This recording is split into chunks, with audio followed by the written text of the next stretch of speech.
So guys welcome to master of exam मेरे channel में आप सबका स्वागत है। So good morning everyone. तो जैसे आप सबको पता है मैं मेरे चैनल में आप सबके लिए रोज़ाना करंट अफेयर्स के क्वेश्चन लाता हूं, जिससे आपके आने वाले एग्ज़ाम में ये सबको प्रैक्टिस करके आप सबको ज़्यादा सफलता मिल सके। तो आप रोज़ाना मेरे current affairs master of exam में का देखिए, ताकि आने वाला हर किसी exam UPSC, bank, SSC, railway सब में आप सबको सफलता मिल सके। ठीक है, तो ये मेरे चैनल का नाम है मास्टर ऑफ एग्ज़ाम। आप अगर मेरे चैनल में नए हैं तो मेरे चैनल को सब्सक्राइब करें और बगल में पड़े बेल आइकन को प्रेस करें, ताकि मैं जितना भी वीडियो आप सबके लिए अपलोड करूं वो आप सबको पहुंच जाए, उसकी नोटिफिकेशन आप सबको मिल जाए। तो जैसे आप सबको पता है आज है 3 जून और अपन लोग स्टार्ट करते हैं आज का करंट अफेयर्स। तो आपके लिए पहला क्वेश्चन है, रवीश कुमार ने किस देश में भारत के अगले राजदूत के रूप में नियुक्ति ली? Ravish Kumar appointed as India's next ambassador to which country? तो आप सबको रवीश कुमार के बारे में बताना है। तो जैसे आपको पता है कि रवीश कुमार कौन थे। रवीश कुमार हमारे MEA के स्पोक्स पर्सन थे, मिनिस्ट्री ऑफ एक्सटर्नल अफेयर्स। ठीक है, वैदेशिक मंत्रालय के कौन थे वो? व्यक्तिदाता थे, जिसको बोलते हैं स्पोक पर्सन। ठीक है, मतलब उस सबके बारे में बताते थे। जैसे अभी इंडिया का चाइना का रिलेशन हो गया, इंडिया क्या क्या वैदेशिक में क्या क्या कदम उठाने वाला है, ठीक है, वो सब के बारे में ये बता देते। लेकिन वर्तमान में उसको राजदूत के रूप में नियुक्त किया है। कहाँ का राजदूत के रूप में नियुक्त किया गया है? उनको वर्तमान में फिनलैंड के राजदूत के रूप में नियुक्त किया गया। ठीक है, रवीश कुमार को फिनलैंड के राजदूत के रूप में नियुक्त किया गया। वो पहले क्या थे? मिनिस्ट्री ऑफ एक्सटर्नल अफेयर्स का स्पोक्स पर्सन थे। ठीक है, तो बात है फिनलैंड की। तो फिनलैंड की कैपिटल है हेलसिंकी। क्या है? हेलसिंकी। ठीक है, फिनलैंड का कैपिटल है हेलसिंकी। ठीक है, और फिनलैंड के जो आपके PM हैं उनका नाम आप याद रखिएगा, उनका नाम है सना मोरिन। आप सना याद रखिए। ठीक है, और उनका प्रेसिडेंट का नाम है, प्रेसिडेंट का नाम क्या है? प्रेसिडेंट का नाम है सॉली। ठीक है, PM का नाम क्या था? सना, और प्रेसिडेंट का नाम क्या था? सॉली, और कैपिटल क्या है? हेलसिंकी। ठीक है, तो ये था आपका पहला क्वेश्चन। तो आगे बढ़ते हैं क्वेश्चन नंबर 2 में। G7 शिखर सम्मेलन किस महीने तक के लिए स्थगित कर दिया गया है? G7 summit postpone till which month?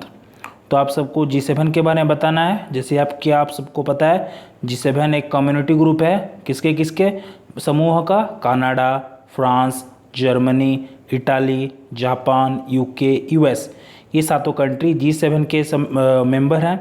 But वर्तमान में आपको पता है डोनाल्ड ट्रंप अनाउंस किए हैं कि G7 को G10 या फिर G11 करेंगे, ताकि G11 में इंडिया, रसिया, ऑस्ट्रेलिया, साउथ कोरिया जैसे चारों कंट्री को G7 में से बढ़ा के G11 का प्रस्ताव दिया गया। ठीक है, तो इसीलिए G7 को कब तक स्थगित कर दिया गया है? तो आप सबको बताना है G7 को कब तक स्थगित कर दिया गया है। तो G7 को सितंबर तक स्थगित कर दिया गया है। ठीक है, तो आप सबको पता है ये वाला जो G7 है ये 46th G7 मीटिंग है। ठीक है, जो कि कहाँ पे होने वाला है? ये होने वाला है आपके USA में। ठीक है, इससे पहले हुआ था 45 वाला कहाँ हुआ था? फ्रांस में हुआ था। कहाँ हुआ था?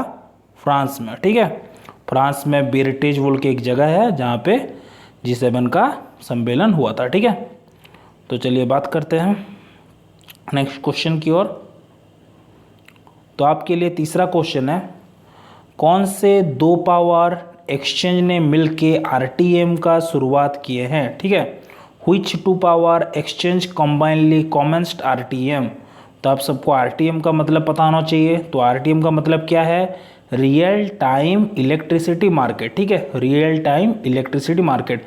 तो ये मार्केट क्या होता है? जो कि कंज्यूमर और जो आपका बायर रहता है, ठीक है, उन दोनों के बीच में अच्छा से सब मार्केट को ट्रांसपेरेंट किया जाता है, ताकि दोनों में आदान प्रदान हर चीज़ का शांति से और सही तरीके से हो। ठीक है, तो इसके लिए 2 पावर एक्सचेंज ने क्या किया है? एक का नाम है IEX और दूसरा का नाम है PXIL। ये दोनों ने मिल के यह रियल टाइम इलेक्ट्रिसिटी मार्केट का शुभारंभ किया है। ठीक है, तो IEX का मतलब क्या है? इंडियन एनर्जी एक्सचेंज, और PXL का मतलब क्या है, पावर एक्सचेंज इंडिया लिमिटेड, ठीक है। तो ये दोनों ने मिलकर क्या किया है, आपका RTM का शुभारंभ किया है। तो आपका आंसर हो जाएगा बोथ A एंड B, ठीक है। तो चलिए आगे बढ़ते हैं। आपका नेक्स्ट क्वेश्चन है, विश्व के सर्वश्रेष्ठ स्टार्टअप इकोसिस्टम में भारत की रैंक क्या है? What is Indians rank in world best startup ecosystem? तो आप सबको सर्वश्रेष्ठ स्टार्टअप इकोसिस्टम के बारे में बताना है। तो इकोसिस्टम कैलकुलेट किससे होता है? इकोसिस्टम कैलकुलेट होता है ease of doing business. Ease of doing business क्या है कि इंडिया में बिजनेस कितना हो रहा है, बाकी बाहर से इन्वेस्टमेंट आके बिजनेस कितना कर रहे हैं, ठीक है। और वही बिजनेस सबको इंडिया अपना इकोनॉमिक डेवलपमेंट के लिए क्या काम कर रहा है, अपना उसका नया नया परियोजना क्या क्या शुभारंभ किया है, नया नया योजना क्या कर रहा है इकोसिस्टम के लिए, ठीक है। तो इसके लिए नया नया स्टार्टअप दिया जाता है, ठीक है। तो इसी में भारत की रैंक है, भारत की रैंक कितनी है बताइए? भारत की रैंक है 23rd, ठीक है। इसमें आपका 1 नंबर में है आपका US, 2 में है आपका UK, बस ये 2 आप याद रखिए। और इंडिया कितना में है? इंडिया है आपका 23 नंबर में, ठीक है। तो चलिए बात करते हैं नेक्स्ट क्वेश्चन की।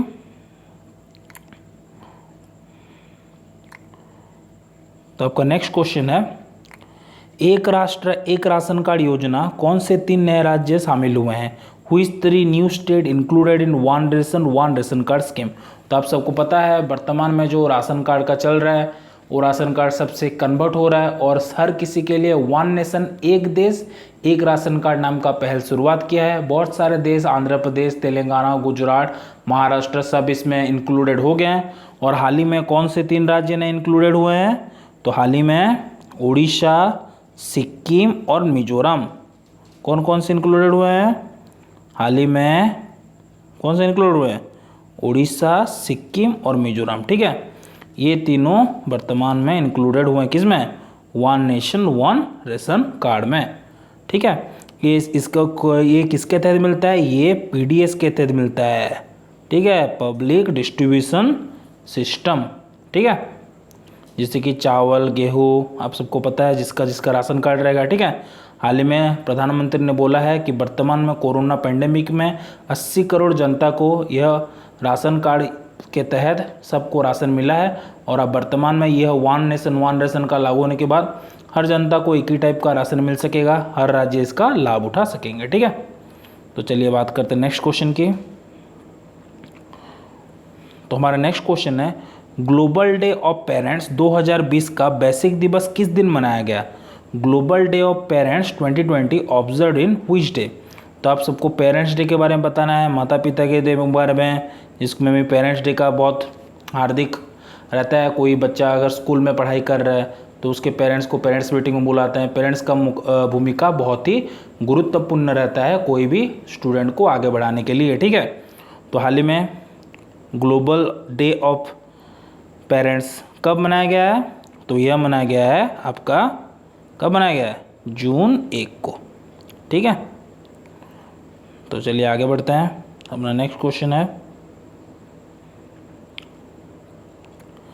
जयंती लाल का हाल ही में निधन हो गया, निम्नलिखित में से किसके साथ जुड़े थे? Jayanti Lal died recently associated with which of the following? तो आपको जयंती लाल के बारे में बताना है जिनका हाल ही में निधन हो गया है, ठीक है। तो जयंती लाल कौन थे? जयंती लाल स्पोर्ट्स पर्सन थे कि पॉलिटिशियन थे कि सिंगर थे कि फिल्म मेकर थे? वो थे स्पोर्ट्स पर्सन। वो कौन थे? वो एक आर्चर थे, ठीक है, जिसको हम लोग बोलते हैं धनुर्धारी, ठीक है, जिनका हाल ही में क्या हो गया? निधन हो गया है। क्या हो गया? उनका निधन हो गया, ठीक है। तो चलिए आगे बढ़ते हैं नेक्स्ट क्वेश्चन की ओर।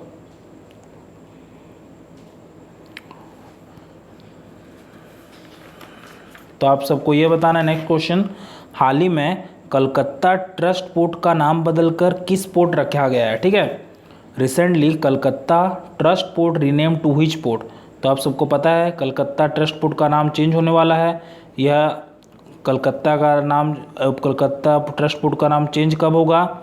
यह चेंज होगा अभी हाल ही में पता है आपको 150वां कोलकाता पोर्ट का फाउंडेशन डे मनाया जा रहा है, ठीक है।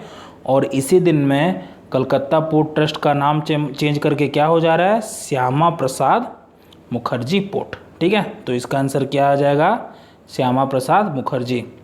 तो आपको सबको श्यामा प्रसाद मुखर्जी के बारे में बताना है। तो श्यामा प्रसाद मुखर्जी कौन थे, श्यामा प्रसाद मुखर्जी जो थे वो कौन थे, भारतीय जनसंघ, ठीक है, BJS, भारतीय जनसंघ का श्यामा प्रसाद मुखर्जी ने 1951 में इसका प्रतिष्ठा किया था। ठीक है, श्यामा प्रसाद मुखर्जी ने। और हाल ही में आपको ये पता है जो जम्मू कश्मीर में जो श्यामा मुखर्जी टनल था, ठीक है, जो चेनानी नासरी जिसको बोलते थे, उसका नाम भी चेंज करके श्यामा प्रसाद मुखर्जी टनल बना दिया गया था। ठीक है, तो चलिए आगे बढ़ते हैं नेक्स्ट क्वेश्चन की ओर। तो अब हमारा नेक्स्ट क्वेश्चन है, फिल्म मीडिया इकाइयों के युक्तिकरण पर कौन सी समिति नियुक्त की गई, Which committee is appointed on rationalisation of film media unit. तो आप सबको पता है कोरोना पेंडेमिक के चलते मीडिया आगे नहीं बढ़ रहा है, कोई फिल्म नहीं आ रहा है। ठीक है, तो वर्तमान में फिल्म मीडिया को आगे बढ़ाने के लिए, उसके कार्यकर्ता को आगे बढ़ाने के लिए कौन सी कमेटी का नियुक्त किया गया है, तो ये नियुक्त किया गया है आपका डी, बीमल जुल्का कमेटी। इसके तहत फिल्म सबको बढ़ाया जाएगा, उसको रेशनलाइज किया जाएगा। ठीक है, तो इसका आंसर आ गया डी। तो चलिए आगे बढ़ते हैं। किस राज्य का लक्ष्य मार्च 2023 तक सभी ग्रामीणों को नल कनेक्शन प्रदान करना है, Which state is aim to provide tap connection to all rural by March 2023। तो मार्च 2023 तक कौन से राज्य ने इसका प्रतिज्ञा किया है कि हर गरीबी इलाके में, रूरल एरिया में नल पहुंचाएं। ठीक है, तो इसका आंसर आपका हो जाएगा अरुणाचल प्रदेश। अरुणाचल प्रदेश जो इलाका है वो क्या किया है, अरुणाचल प्रदेश क्या किया है, आपका सबको गरीबी इलाके में नल पहुंचाने का वादा किया है। तो बात है अरुणाचल प्रदेश का। तो अरुणाचल प्रदेश का कैपिटल क्या है, उसका कैपिटल है ईटानगर। ठीक है, अरुणाचल प्रदेश के सीएम कौन है, अरुणाचल प्रदेश के सीएम है पेमा खांडू। ठीक है, और अरुणाचल प्रदेश के गवर्नर कौन है, ब्रिगेडियर BD मिश्रा। ठीक है, इतना चीज़ आपको अरुणाचल प्रदेश के बारे में याद करना है। ठीक है, तो आज का इतना ही क्वेश्चन था। कल मैं आपको एक क्वेश्चन ऑफ द डे दिया था। तो कल का क्वेश्चन था अंतर्राष्ट्रीय सेक्स वर्कर डे किस वर्ष मनाया गया। ठीक है, international sex worker day observe every year on which day, तो किस दिन मनाया गया इसके बारे में आपको बताना था। ठीक है, तो ये इसका राइट आंसर क्या था, इसका राइट आंसर था 2 जून। हर साल 2 जून को इंटरनेशनल सेक्स वर्कर डे बनाया जाता है। ठीक है, तो आज के लिए आपके लिए क्वेश्चन ऑफ द डे है, किस संस्था ने CTAP लॉन्च किया है, which organisation launched CTAP, NASA, DRDO, ISRO और WHO। तो इसका आंसर आपको कमेंट बॉक्स में कमेंट करके बताना है। तो आज के लिए बस इतना ही। ठीक है, तो आप सब मेरे चैनल को देखते रहिए। मेरे चैनल का नाम है मास्टर ऑफ एग्ज़ाम। आपने अगर मेरे चैनल में नए हैं, मेरे चैनल को सब्सक्राइब करें, मेरे चैनल को लाइक करें तथा बगल में पड़े बेल आइकन को प्रेस करें, ताकि आने वाले एग्ज़ाम में मैं आप सबको मदद कर सकूं। और आप जब भी मेरी बात मानिए, जब भी आप सुबह उठ रहे हैं, अपने माइंड में एक टारगेट सेट करिए और उसके हिसाब से आप अपना काम पूरा करिए। और मेरी बात मानिए, अगर यही चीज़ अगर आप हैबिटेट में बदल दिए तो डेफिनेटली आपको सफलता पाने से कोई नहीं रोक सकता। तो आज के लिए बस इतना है। Thank you, goodbye and have a nice day.